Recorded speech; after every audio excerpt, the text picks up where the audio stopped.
നമ്മുടെ കാർഷിക രീതികൾ നമ്മുടെ കുട്ടികൾക്ക് അറിയും. നമ്മുടെ പഴയ കാലത്തെ നമ്മുടെ വീട്ടിലെ അല്ലെങ്കിൽ നമ്മുടെ ചുറ്റുപാടുകളിൽ ഉണ്ടായിരുന്ന മനുഷ്യന്റെ ഉപജീവനമാർഗത്തെ സംബന്ധിച്ച് നമ്മുടെ കുട്ടികൾക്ക് പുതിയ തലമുറയിൽപ്പെട്ട കുട്ടികൾക്ക് പലപ്പോഴും അറിയില്ല. ഇതെല്ലാം മനസ്സിലാക്കിക്കൊണ്ടുള്ള തലമുറ വളർന്നു വരണം.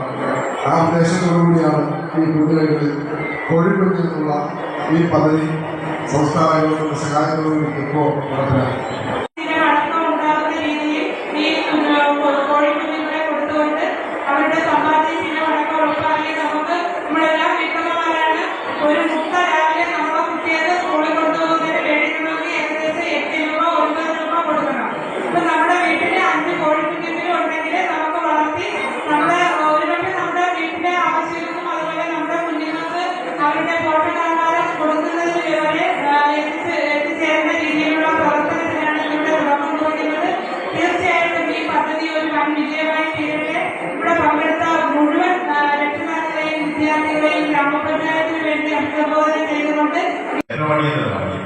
ഈ പരിപാടി നടത്തണമെന്ന് മന്ത്രി നിർദ്ദേശിച്ചതിന്റെ കൂടി അടിസ്ഥാനത്തിലാണ് ഇന്ന് അസൗകര്യമുണ്ടായിട്ട് പരിപാടി നടത്താൻ വേണ്ടി മന്ത്രി തന്നെ നിർദ്ദേശം കൊടുക്കുന്നത്.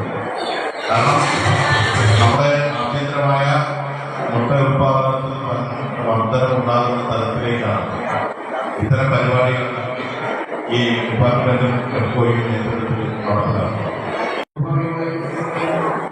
ഈ പദ്ധതി നടപ്പിലാക്കുന്നത് നമ്മുടെ പാഠപുസ്തകങ്ങളിൽ നിന്ന് ഒരു പാഠം പഠിക്കുമ്പോൾ നമുക്കുണ്ടാകേണ്ട അറിവ് എന്ത് സ്വഭാവ രീതിയാണ്, എന്ത് ആശയമാണ് നമുക്ക് മനസ്സിലാക്കേണ്ടത് എന്ന് പഠിക്കുന്നത് പോലെ ഈ പദ്ധതി കൊണ്ട് നാം ഉദ്ദേശിക്കുന്നത് എന്താണ് എന്ന് അതിന് 100% ഫലപ്രാപ്തിയിലെത്തുവാൻ ഇനി നിങ്ങളാണ് ശ്രമിക്കേണ്ടത്.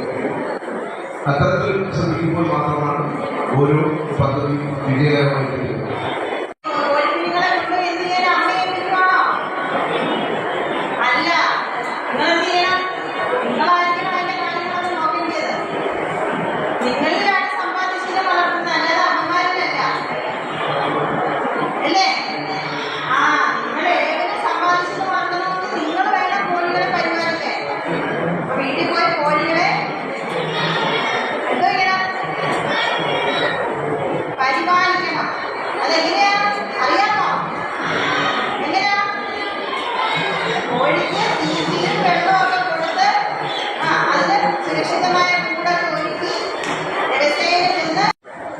കേരളത്തിലെ കോഴി വളർത്തൽ മേഖലയുടെ സമഗ്ര വികസനത്തിലൂടെ കോഴിയിറച്ചിയുടെയും അതുപോലെ തന്നെ മുട്ടയുടെയും ഉത്പാദനത്തിൽ സ്വയം പര്യാപ്തത കൈവരിക്കുക എന്ന ലക്ഷ്യം മുൻനിർത്തി 1989 പൊതുമേഖല രംഗത്ത് ഉണ്ടായ സംരംഭമാണ് പൗൾട്രി വികസന കോർപ്പറേഷൻ.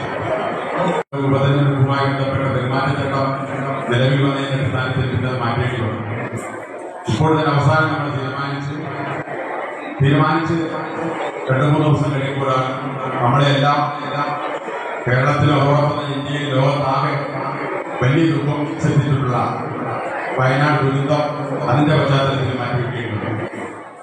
എന്നാൽ പിന്നീടാണ് ഇന്നത്തേക്ക് തീരുമാനിച്ചത്. ഈ തീരുമാനത്തിന്റെ അടിസ്ഥാനത്തിൽ ഇപ്പോൾ എല്ലാം കൊടുത്തു.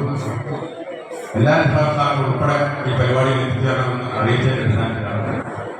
നമുക്കറിയാം, സംസ്ഥാന സർക്കാർ ക്ഷീരവികസന വകുപ്പ് മേഖലയിൽ തന്നെ ഒട്ടനവധി കാര്യങ്ങൾ നടത്തിക്കൊണ്ടിരിക്കുന്ന ഘട്ടത്തിലാണ് നമ്മളെ ഈ കുഞ്ഞു കൈകളിൽ പോയിട്ടുള്ളത്.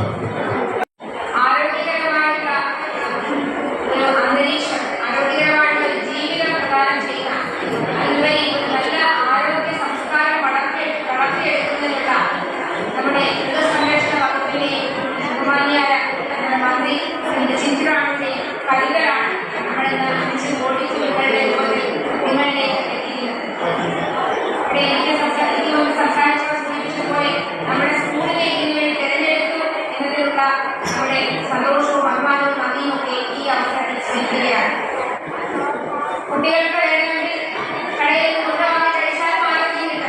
പക്ഷേ വീട്ടിൽ തന്നെ കുട്ടികളുടെ കൂടെ നേതൃത്വത്തിൽ കുട്ടികളുടെ കൂടെ ഇനിഷ്യേറ്റീവിൽ ഈ കോഴിക്കുഞ്ഞുങ്ങളെ പരിപാലിച്ച് വളർത്തിയെടുത്ത് അതിന്റെ മുട്ട ഉപയോഗിക്കുമ്പോൾ ഒരു നല്ല ആരോഗ്യ സംസ്കാരമാണ് കുഞ്ഞുങ്ങളിൽ വളരുന്നത്.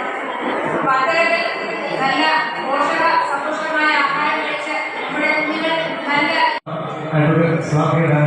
ഡിവിഷൻ നമ്പർ ജില്ലാ പഞ്ചായത്ത് നമ്മുടെ സ്കൂളിന്റെ എല്ലാ പ്രവർത്തനങ്ങൾക്കും നമ്മളോടൊപ്പം വളരെ ആക്റ്റീവായിരിക്കുന്ന ജില്ലാ പഞ്ചായത്ത് മെമ്പറുകൾ സ്കൂളിന്റെ പേരിൽ എന്റെ വ്യക്തിപരമായ പേരിലുള്ള നന്ദി അറിയിക്കുന്നു. ഒപ്പം വേദിയിലും സദസ്സിലിരിക്കുന്ന എല്ലാ മാന്യ വിശിഷ്ട വ്യക്തികൾക്കും ഒപ്പം ഈ കോഴിയെ വാങ്ങാൻ എത്തിയിരിക്കുന്ന രക്ഷിതാക്കൾക്കും കുട്ടികൾക്കും എന്നീ പ്രോഗ്രാമുകൾ നടക്കുന്നതിന് വേണ്ടി ഞങ്ങളുടെ ആത്മാർത്ഥമായി സഹായിച്ച അധ്യാപക അനധ്യാപിക സുഹൃത്തുക്കൾക്കും മുഴുവൻ ആളുകൾക്കും ഒറ്റവാക്കി നന്ദി അറിയിക്കുന്നു.